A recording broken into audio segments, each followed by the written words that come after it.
Producciones Positivas para Medios presenta Tiempo de Radio. Tenemos una charla pendiente con alguien que nos va a tratar de desasnar un poco lo que tiene que ver con la justicia. Siempre lo hablamos con muchas comillas. Él se llama Juan Carlos Maggi y lo saludamos. ¿Qué tal, Juan Carlos? ¿Cómo estás? Muy buen día. ¿Qué tal? Buen día. ¿Cómo estás? Bien. Bueno, vamos a hablar de justicia, un tema muy candente por estos tiempos. Y sí, si nos podés contar y traer un poco, desasnar a todos aquellos con una explicación lo más comprensible posible, bajando un poco, porque la verdad que se empiezan a mezclar las cosas y nadie entiende absolutamente nada. ¿Qué está pasando con esto de la Corte Suprema desde la cabeza de su presidente, Rosati, tratando de alguna manera, amenazar al Congreso, que saque una ley, que la saque rápido, si no él va a presidir el Consejo de la Magistratura? Explícanos un poquito, pasanos en limpio un poco a todos aquellos que no entendemos bien qué está pasando allí y de alguna manera en qué puede involucrar nuestra vida diaria, ¿no?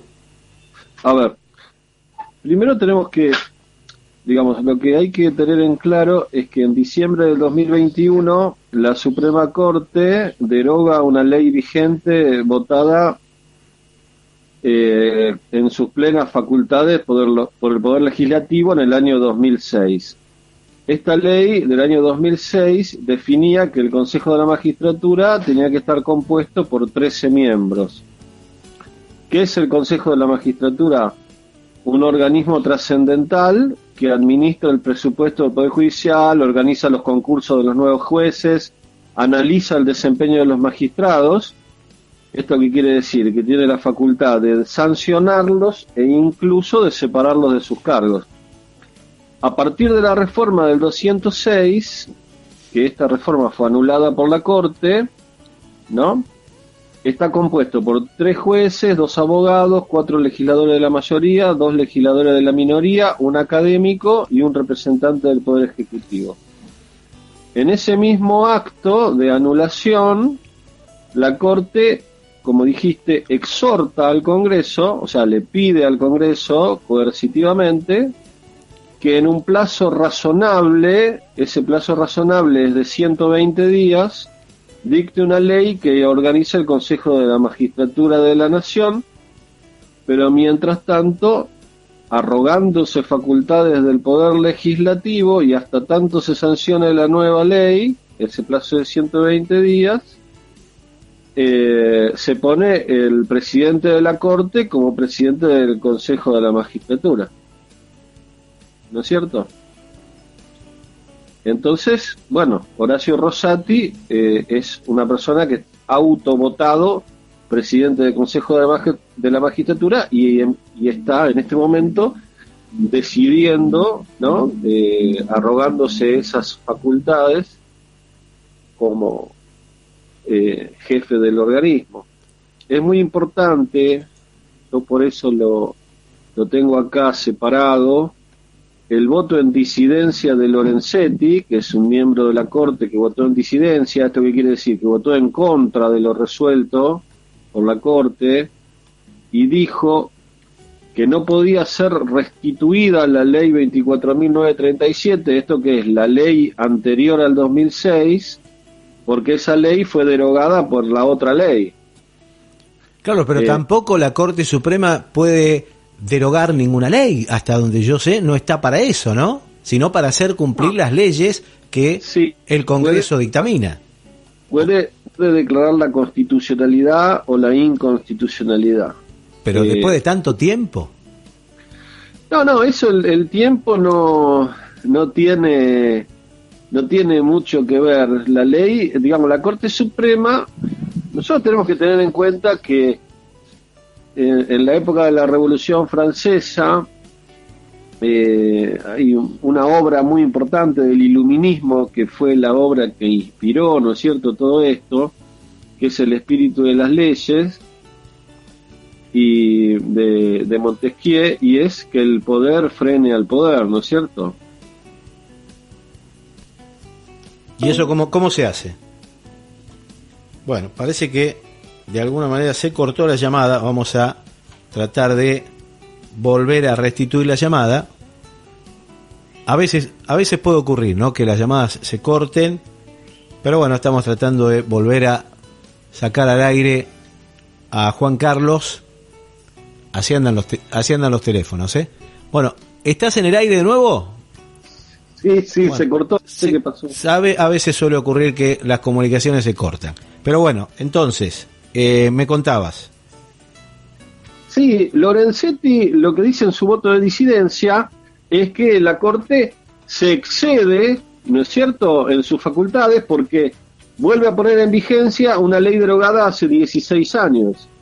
Esa ley es la 24.937, que es la que vuelve a poner en vigencia este fallo de la Corte, y declara la inconstitucionalidad de la 26.080, que es la ley del 2006, votada por el Congreso en sus plenas facultades, ¿no? Eso es lo que hace la Corte. Ahora, ¿cuál es el objetivo de Rosati con todo esto? No sé si es el objetivo de Rosati o de las grandes corporaciones y de los grandes espacios de poder de la clase dominante, que resuelve de alguna manera, por una maniobra como esta, alterar la voluntad popular, encaramar a una facción del Poder Judicial por encima de los poderes de la democracia.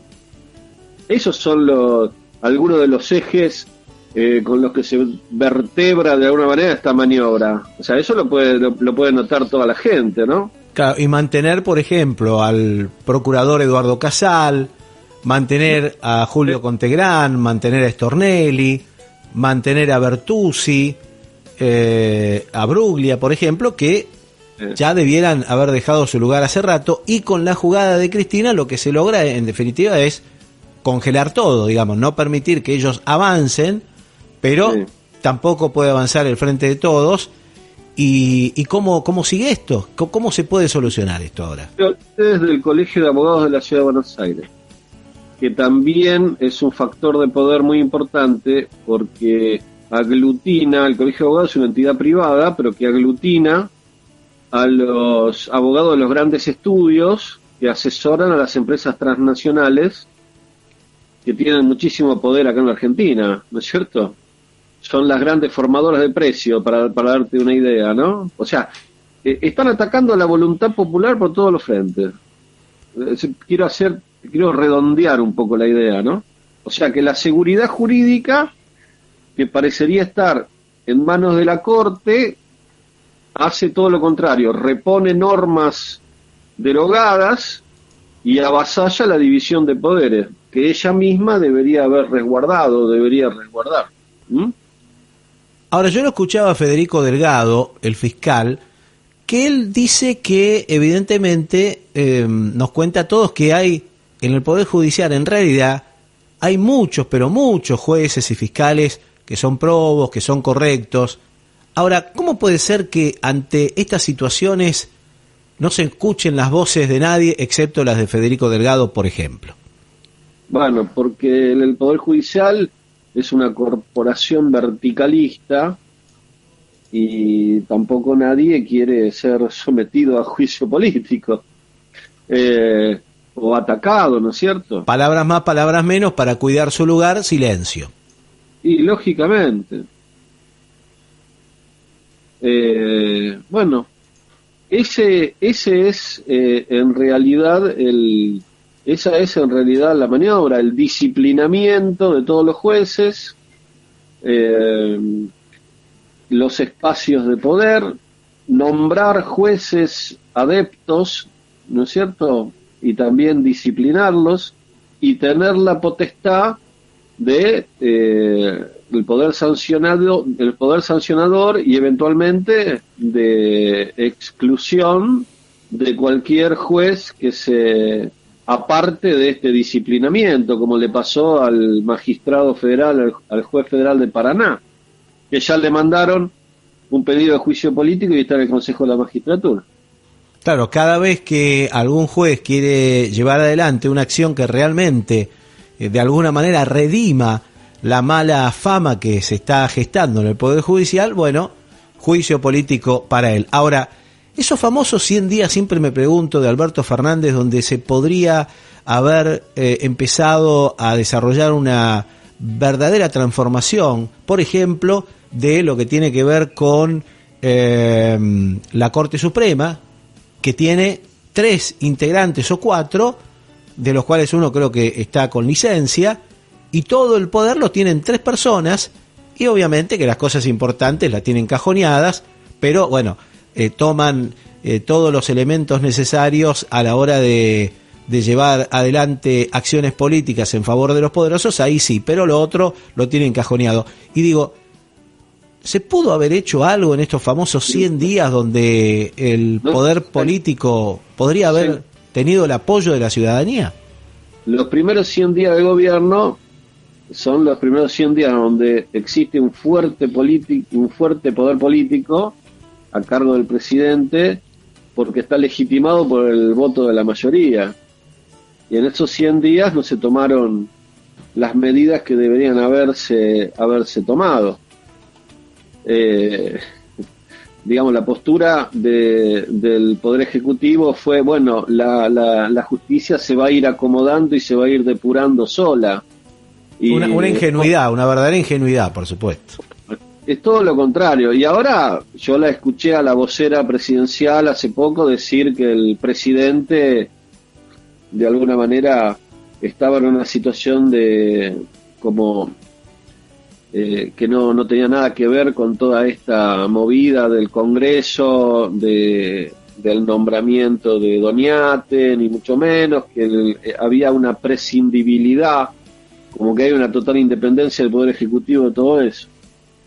Es una manera también de preservar la figura de Alberto Fernández, pero no sé hasta qué punto esa prescindibilidad, esta es una apreciación personal, ¿no? Puede llegar a convertir todo eso en una suerte de complicidad también, porque de alguna manera nosotros vemos que se ha concretado esta maniobra de la Corte que vulnera la división de poderes, es un avasallamiento sobre el Poder Legislativo. El Poder Legislativo es donde reside el núcleo de la voluntad popular. Sin lugar a dudas. Ahora los periodistas del establishment dicen, bueno, ¿de qué se quejan si Rosati es peronista?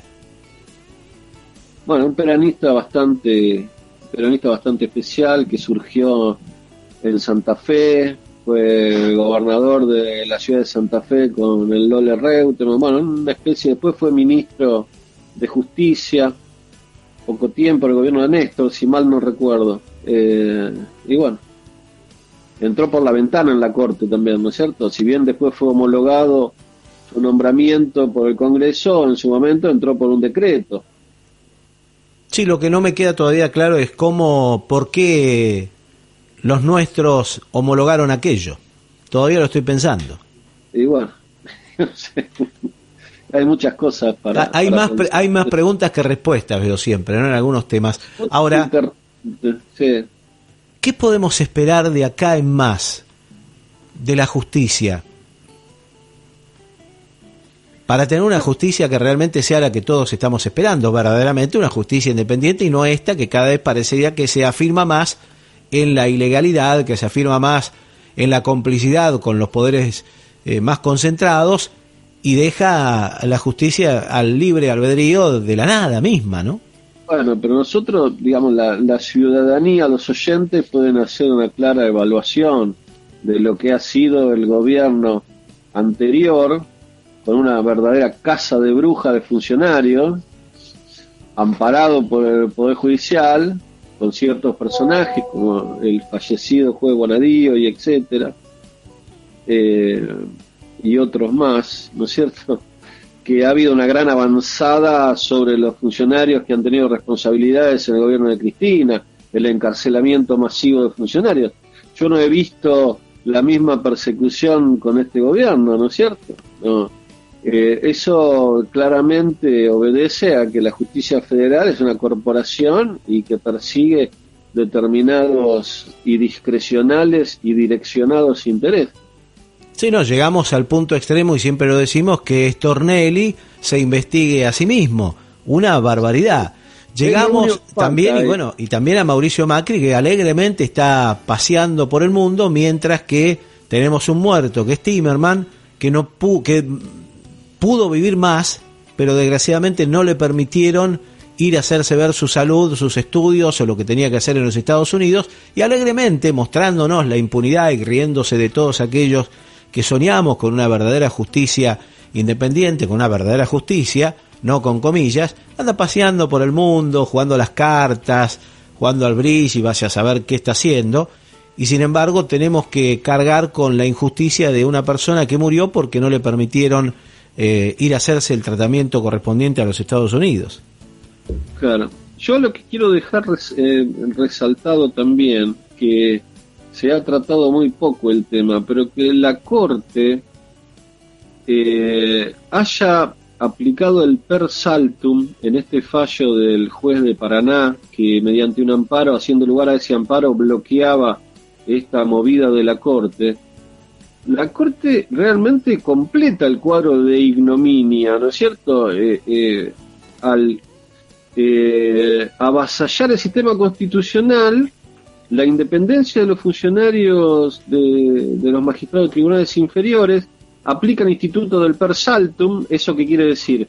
Se adueña directamente de la causa como tribunal superior, requiere del juez interviniente en horas que le remita todas las actuaciones, lo descalificó tildándolo directamente de ignorante, anula el fallo de manera instantánea y le inicia, lo denuncia en el Consejo de la Magistratura, que está presidido por el mismo presidente de la Corte. Ustedes fíjense el mecanismo, cómo está aceitado ese mecanismo de control y de disciplinamiento.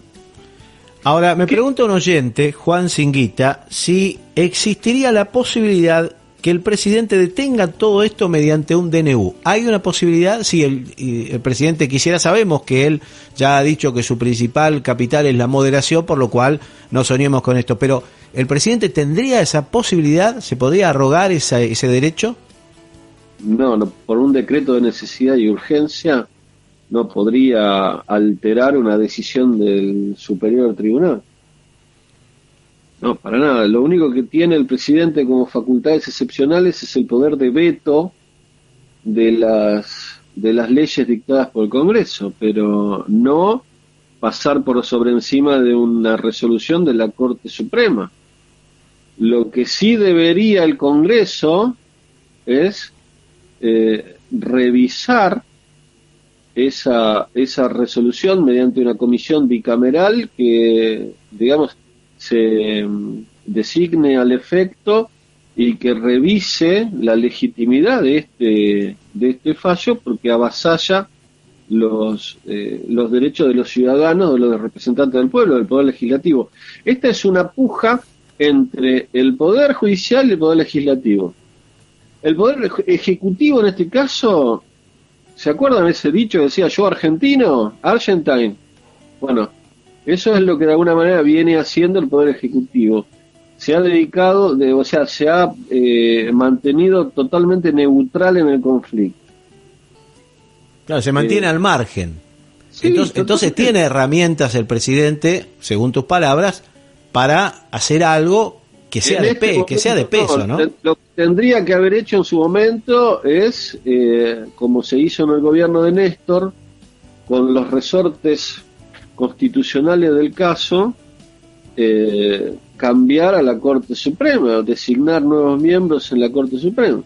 ¿Cuál sería el número que necesitaríamos para que estos atropellos no existan? Y también, bueno, habría que tener la varita mágica también, Juan, para poder saber quiénes son los jueces que van a impartir justicia, porque acá nadie quiere que haya injusticia o que haya personas que miren para otro lado. No, queremos jueces probos, fiscales probos que realmente hagan valer la justicia y no se permitan más esta serie de atropellos permanentes. Está bien, lo que pasa es que en este momento lo que están pensando reflotar es el proyecto de ley presentado por Rodríguez Sá, que eleva los miembros de la Corte a 9 para cubrir de alguna manera el cupo femenino, que en este momento no hay ninguna mujer en la Corte desde la renuncia de Hayton de Nolasco, y serían otro tipo de mayorías y estarían representados todos los estamentos de la sociedad con ese número, ¿no? El proyecto enviado por el senador Rodríguez Sá. Pero ahí sabemos que Juntos por el Cambio va a decir que no, porque está muy cómodo con esta justicia, ¿no? Que les viene bien.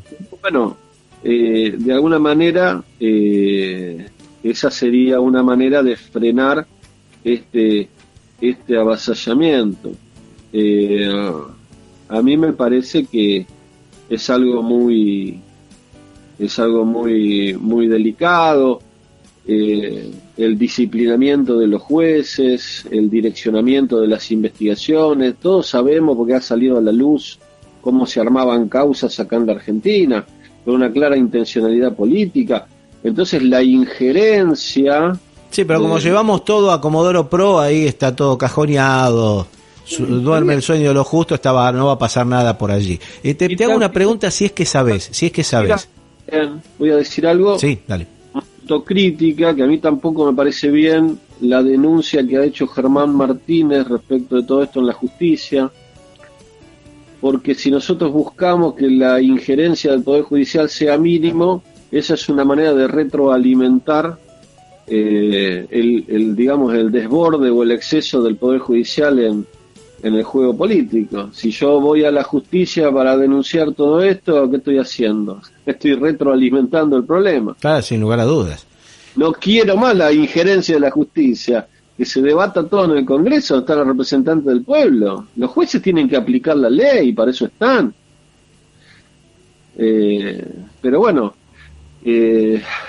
uno tiene que también ser muy prudente, muy medido. Todo esto es una opinión mía, ¿no es cierto? Por supuesto. Yo puedo estar equivocado, ¿no? Pero es la visión que hay con autocrítica también, ¿no? De muchas cosas. Ahora, si estás al tanto, no sé, una de las piedras en el zapato del macrismo era justamente la justicia laboral. Y han hecho mucho para dañarla. ¿Sigue existiendo tal como la conocemos la justicia laboral? O sea, ¿sigue haciendo justicia con los trabajadores?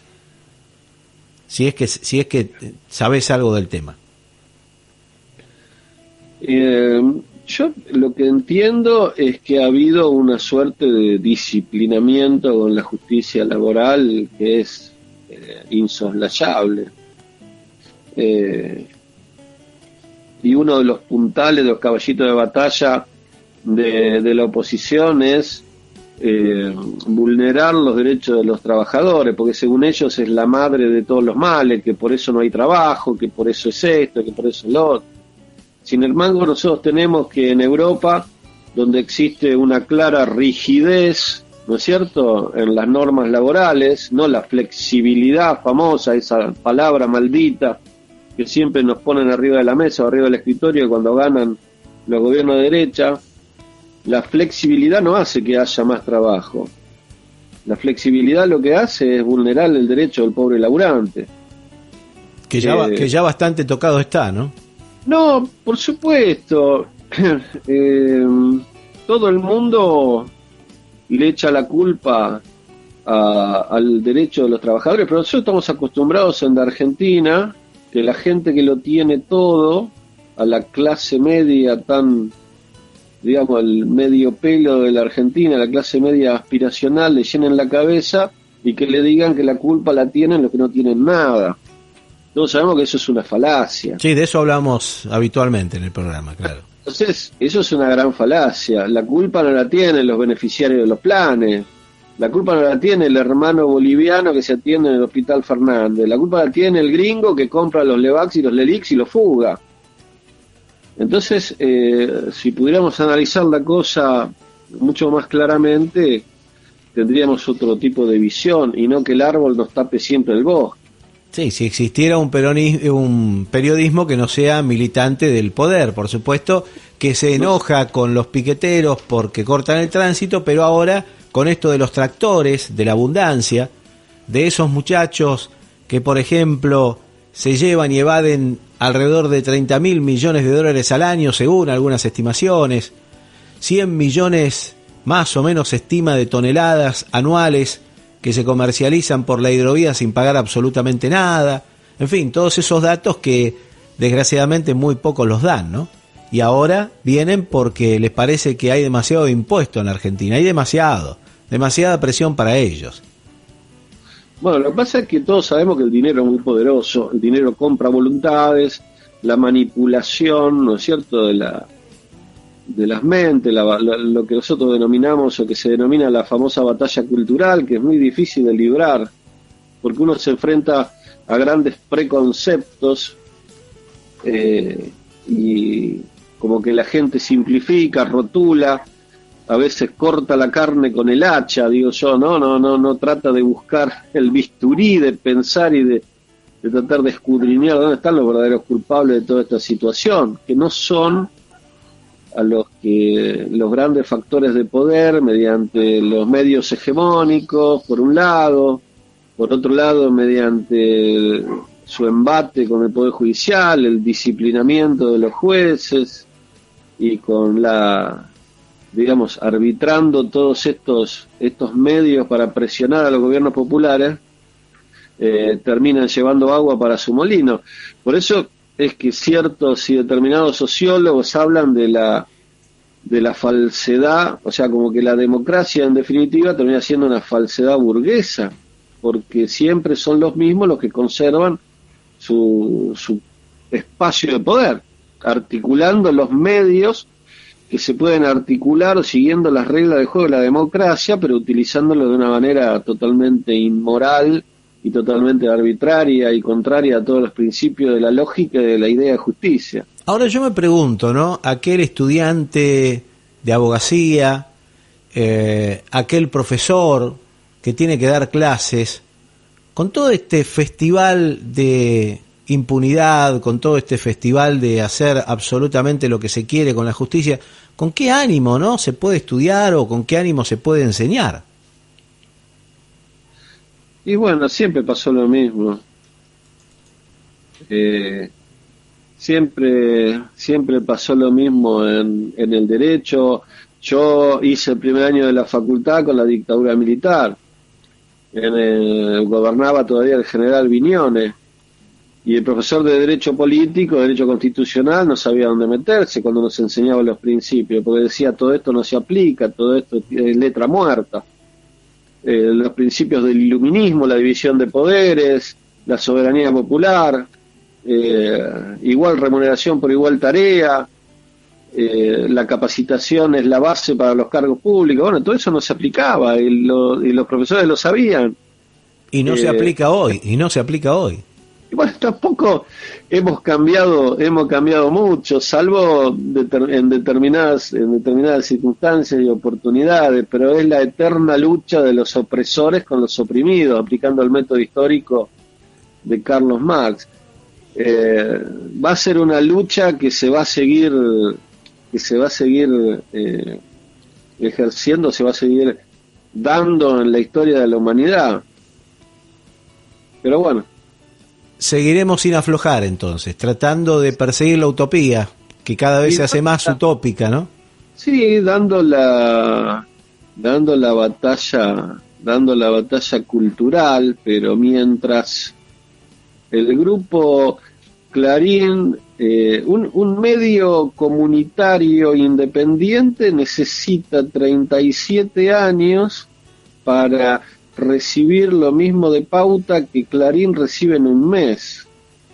Entonces, ¿dónde está la batalla cultural? ¿Cómo se puede librar así la batalla cultural? Bueno, nosotros arrancamos con nuestro medio sin ningún tipo de ayuda y bueno, estamos buscando voluntades, justamente reuniéndonos para sumar voluntades, pero también con un esfuerzo y haciendo las cosas totalmente a pulmón para poder, por ejemplo, tenerte a vos al aire y que nos puedas contar cosas que seguramente no tendrías aire en otro lugar, y si te dan el aire te van a tratar de descalificar en forma permanente, no te van a dejar hablar, no te van a escuchar, y vas a terminar colgando porque finalmente no hay forma de tener una charla cuando el otro no quiere escuchar, ¿no?